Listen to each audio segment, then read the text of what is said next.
I know, to see such a incredible action taken where we have made a difference, where the child tax credit already has had a significant impact. The Columbia Center on Poverty found that the October payment of the expanded child tax credit helped ensure 3.6 million American children, 3.6 million American children are no longer living below the poverty line. And what does that mean? When a child is raised above the poverty line, their horizons are transformed. It actually saves an incredible amount of taxpayer dollars. For every dollar we spend bringing a child above the poverty line, we return $7 back to our economy, but there's deeper than that. There is a moral urgency.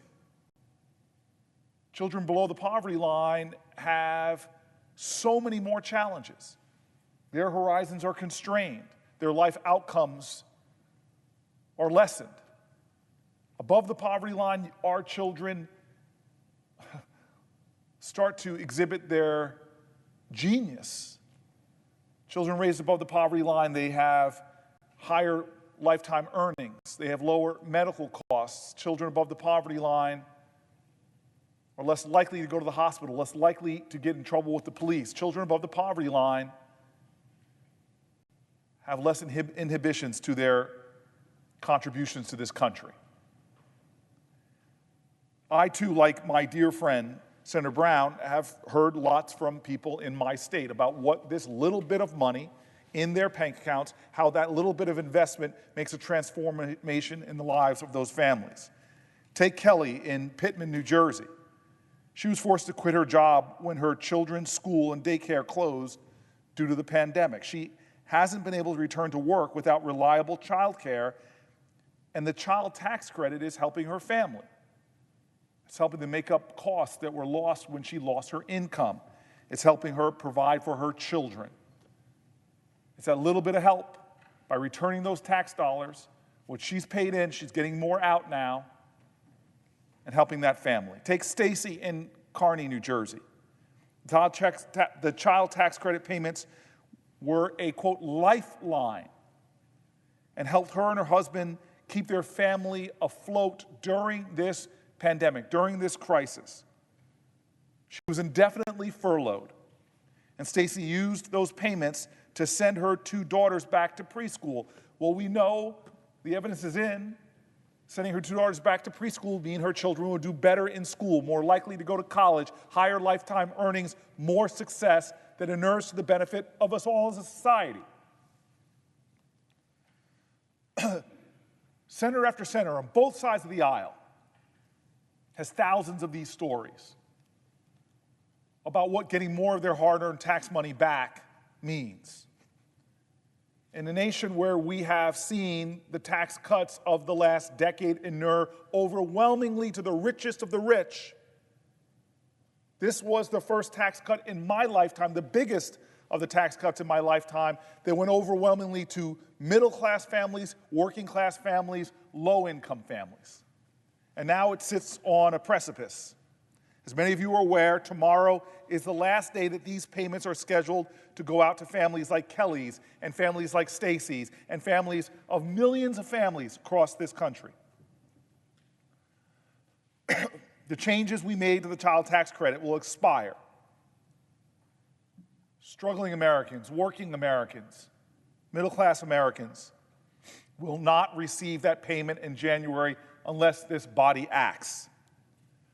To prevent this from happening, to make sure that families continue to get more of their tax dollars back and have greater security, hope in challenging times, Congress can pass the Build Back Better Act, which includes the extension of the child tax credit payments, which are lowering costs for American middle class, working class, and low-income families. Now, I know there's concerns being raised about the Build Back Better legislation today, but I urge my colleagues to understand the high cost of inaction. First and foremost, letting this program will expire will raise costs from families at the very worst time, with the cost of gas and groceries going up, a tax increase, which is effectively what this would be, would mean millions of families in difficult times would have it be harder to make ends meet, to make those kitchen table economics work out. It'll add burdens to people at a time we should be lifting them, at a time that we should be providing relief. And again, it's not just working class families, middle class families. It's children living in that moral obscenity, that dark place within our society that's termed child poverty. The cost of inaction for all those children, the cost to our society overall of having children grow up to poverty is $1.1 trillion. $1.1 trillion. That's what poverty costs. But there is a moral cost that's greater than that. There is a moral obscenity that we are experiencing right now, a stain on the soul of our nation that we have, without this tax credit, the highest child poverty rates of all of our industrial peers. This is a moral moment in America. Our inaction will plunge our nation back with millions of families facing crisis. We have seen this body act in difficult times before. We've seen us invest in people. We've seen us stand up for children. My worry now is that tomorrow will be the last day unless we stand up and act. I join my colleagues, Senator Brown, Senator Bennett, join my colleague, Senator Kaine, Senator Warnock, in calling us to meet this moment, to meet the moral urgency of now, and to please make sure that before this body leaves for the holidays, that those families who are in stress and economic strain, those families who are worrying about what will happen next month,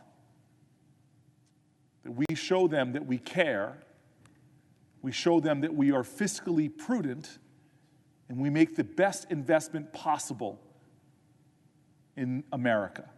It's not a stock or a bond. The best investment we can make is making sure the child tax credit continues, because it is an investment in our children. I yield the floor.